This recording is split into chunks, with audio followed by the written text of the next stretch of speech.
કયા ગામના સાહેબ તમે? ડભોળા ડભોળા. શું નામ? ઠાકોર મૂકીજી નાગરજી.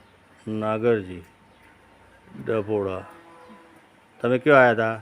હળોલ શનિદેવ આશ્રમ. શનિદેવ આશ્રમ. હા, શનિદેવ આશ્રમ હું આજે મોડો આવ્યો. તમે અહીં એક ઘેર આવ્યા ને મારા? ઘેર આવ્યા. હવે આ બેનને તકલીફ હતી ને? હા, તકલીફ. બેન, તમને મેં જે કસરત કરાવી હા, કેવું લાગ્યું તમને? અસર લાગી સાહેબ. પહેલાં હું બધા ફરી વળી, બધા ડૉક્ટરે પણ આવું નહોતું થયું. કોઈ આવ્યા છે એ મને ખાસો ફેર પડ્યો. ખાસો ફરક પડ્યો એમ? હા, ખાસો ફરક પડ્યો. કસરત કરાવી એમાં? હા, કસરત કરાવીમાં. સારું, આવું જે તમને બતાવી છે ને કસરત, હા, એટલે તમને સોધાની શું તકલીફ કીધી ડૉક્ટરે? ઘસારો. ઘસારો કીધો હતો. ઘસારો.